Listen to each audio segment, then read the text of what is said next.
So lines. Lines. I actually love them and I hate them. Lines, and I'm not talking about necessarily the ones in coloring books. And actually, I do like to color, and I do like to, I stay in the lines mostly, really.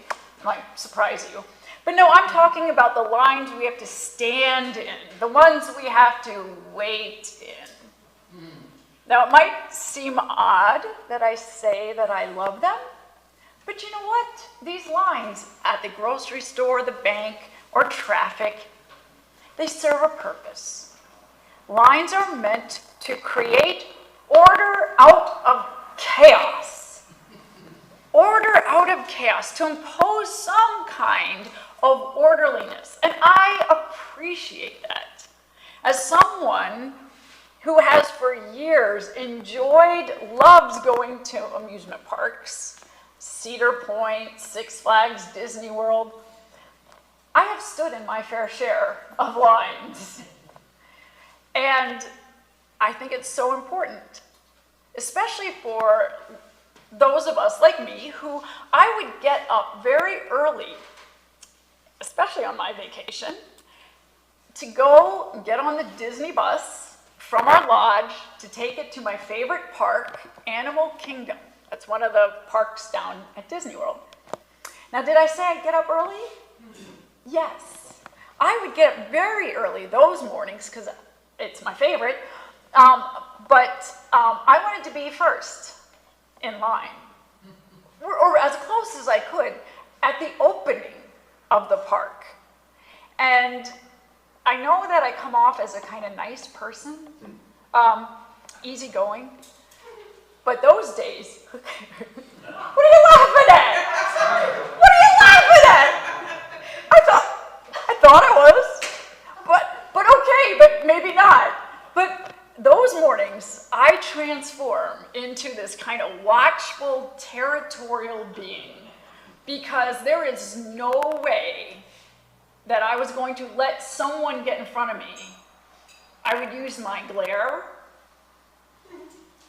and I would use my words, but still, sotto voce. What does that mean? Sotto voce?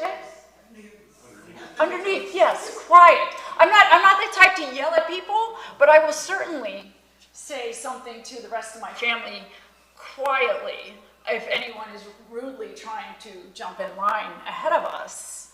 And it gets my goat, especially if it's a tour group. That's really bad if they try to like get around. And they did at one of the parks, and I didn't say anything too bad, but it was a whole group from India, and we were in line. It wasn't my favorite ride, so I didn't get really upset. But they just like walked right around us, and I just, ooh, that nice person didn't like that, because we have lines for a reason. Lines are for a reason. So, I value that. Except, you know what? Disney then decided to come up with ways that you could avoid the lines. And I jumped at that. I don't care. So they had this fast pass system.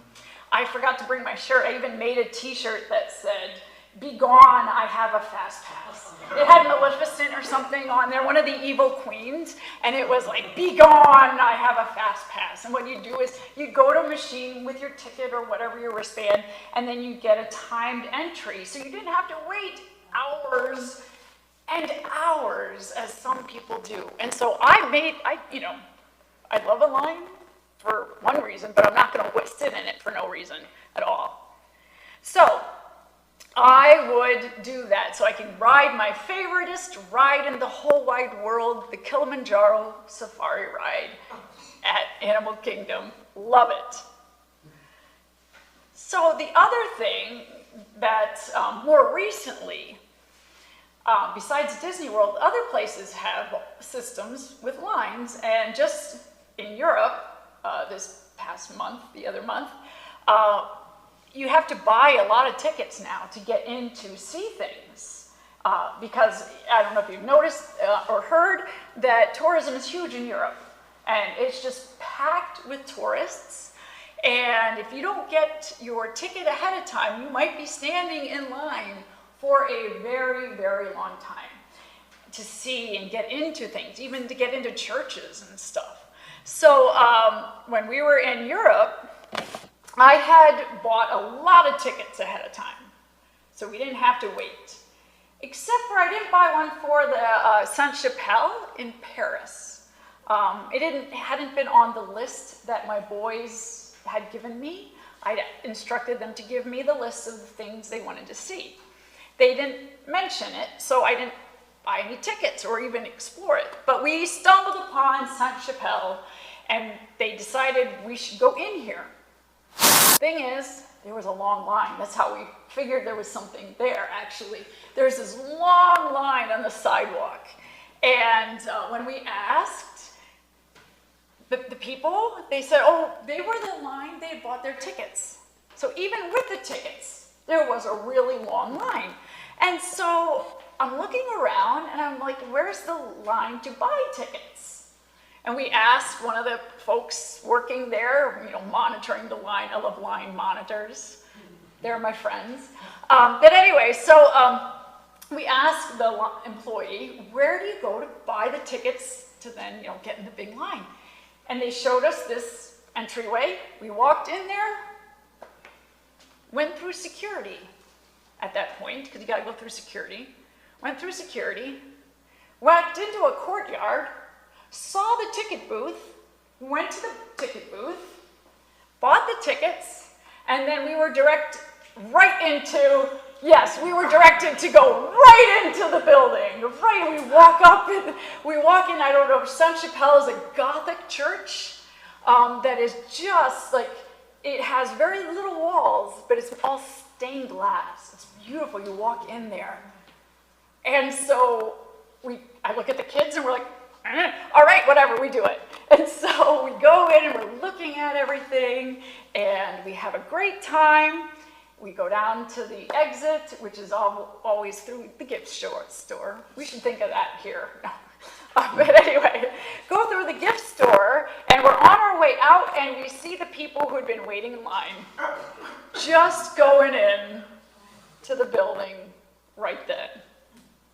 I was a little embarrassed, just a little bit, not too much. I just thought, oh, there we are.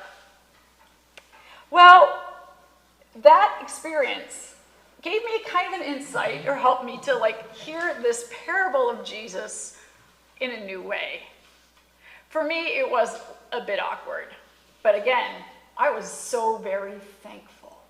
So very, very thankful. Now, I know that when I've read this gospel reading, and I've read it lots of times, and I've preached on it lots of times, specifically the parable, I automatically would hear it from the first worker's point of view, right? Anybody go, oh, yep, I'm the one. I've been here diligently, working away.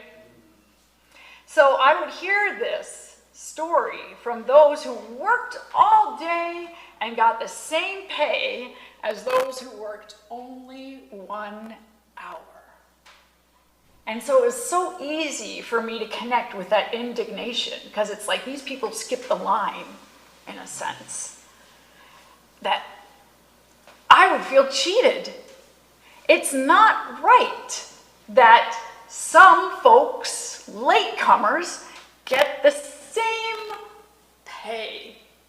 They get what they don't really deserve, what they didn't earn. At least in my mind, the folks like me who put in the work, got up early in the morning to ride the bus and stand in line. That's not how it's supposed to work, Jesus. But evidently that's not how God sees it. That's what our gospel tells us. That's not how it's supposed to be according to God. God's way is different. And Jesus actually invites us to celebrate this. To celebrate that those folks who only worked an hour or so got the same amount. We should rejoice about that. Because God's way is different. God doesn't abide by what we define as what is right. Or in other words, God isn't confined to our lines. That's also what's going on in our first reading. As I mentioned when I introduced it, the words of the Lord from the prophet Isaiah directed to the Israelites, the exiles, generations who had been captive. See, they were used to this idea that Yahweh's over here in Jerusalem, and that's his, you imagine that, that's Yahweh's territory, and there's lines, and then Marduk is that God over there, and that's God's territory. But you know, when some of you have flown, a lot of us have flown, when you're flying over the world, God's good creation, do you see those lines? Do you see the lines we've made on our maps? No, you don't see those lines. We've made those lines. The thing is, God doesn't have to abide by those lines. That is Isaiah's way of saying to the people that while they may be exiled in that country, away from their land, they weren't stranded by their God. They weren't abandoned by God. The prophet asserts that Yahweh doesn't have to stay within the lines we make, our nations, our states, whatever lines we would like to make. Now, of course, we aren't traumatized exiles, mostly. Most of us are not being tormented by our neighbors, right, telling us that your God is weak and little, and their God is big and strong. We're not really getting that, are we? No. In fact, nowadays, I think we actually have the opposite going on in this country. There are voices telling us that God joins in our cheers of USA, USA. Anybody watching the World Cup? Yeah? And even more insidious is that God favors Christians. But I think that actually these words that we hear from Isaiah and the words in the gospel tell us that God doesn't play favorites. God does not bless America more than any other nation or peoples. God is not on the side of the right or the might or those who even got up very early in the morning to get on the bus. If anything, God is concerned with making sure that everyone, even the ones who only work an hour or so, everyone gets the same. They get what they need. That's what God's concerned with. Not that I think I deserve more. God expects that everyone, no matter what line of the border or side, receives the same care, the same love, the same respect. Whether it's a bottle of water on our southern border or any other need.